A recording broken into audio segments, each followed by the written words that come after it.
Hi, this is Lisa Broyles with Way to Health MD, and this video is how to make vegetarian farro bowls. I'm trying to do videos for you that are recipes that are practical and healthy for your family that don't take you a lot of time.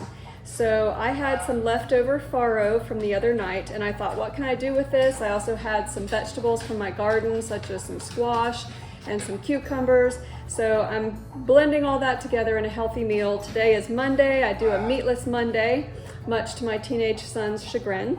So we are going to make veggie farro bowls. And if you're asking what farro is, F-A-R-R-O, farro is an ancient grain wheat. And literally that's what the word farro means. And there's three types of ancient wheats that actually are called farro. There is emmer wheat, which is what I'm going to be cooking tonight. And if you buy farro in an American grocery store, most likely it is emmer wheat. There's also spelt and ancient einkorn. These are all much better for you than the GMO, hybridized, acid-washed wheat that you get in most of your grocery stores. So if you are not celiacs, but you are a little bit gluten sensitive, you can still have farro. It's also a whole grain. You're actually eating the wheat berry.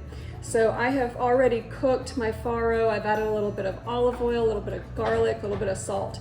So now I'm just going to heat up that farro in the oven to just cook with these vegetables. So I've chosen squash, yellow squash and zucchini from my garden. You're getting lots of antioxidants, A, C, some magnesium. You're getting your B vitamins, B3, your niacin.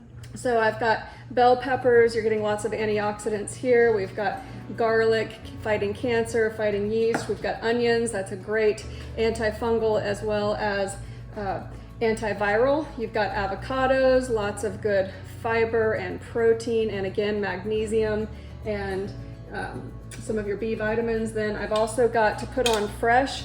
We've got a handful of purple cabbage, okay, and I've got cucumbers from the garden here, so the purple color of that cabbage is giving you some deep phytonutrients, antioxidants, helping you fight cancer. And of course I mentioned the squash from my garden, so we're just going to cook all of this up in some avocado oil. I am using spices such as onion powder and chili lime and chipotle and a little bit of coriander because I really like coriander. And I really like this sauce. If your grocery store sells this, this is great. It's in soy-free teriyaki. It's actually made from coconut aminos. So no soy, delicious. This is actually a good for you teriyaki that we'll sprinkle on and mix it up. All right, so we've gotten started cooking. This is Brad Broyles, my husband.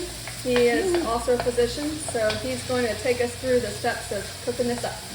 So we have just about finished caramelizing our onions and our garlic. We're about to add our vegetables. Now our squash is we left it in the garden for a little bit long, so it's a little thick on the edge. So I'm going to throw it in first so it's cooking for a little bit longer than the rest. But if you or just have store-bought veggies or zucchini, the skin will be thinner and you can throw them in at the same time. Once we get this in here and we get it moved around, I'm going to go ahead and put our spices in so they can start to be aromatic. And we are cooking this with avocado oil. For high heat cooking, you should either use avocado oil or grapeseed oil. Save your olive oil for your low heat cooking and salad dressings. All right, once we've got our herbs and spices in there, we're going to let that cook. And this is where we're going to add a little oil as we need to. So right now, that's about right. We want to let it sit and cook so that it gets a little bit brown on the edges. And as it starts to get more brown, where you're nearing getting burned, you got to add a little bit more oil. And we've got a little bit of coconut aminos that we can add to it to keep it from burning as we're cooking it. So if you're sensitive to soy or you can't have soy, then the coconut aminos are a nice alternative, and the teriyaki sauce we'll be using is also made from coconut aminos, so both products are soy-free.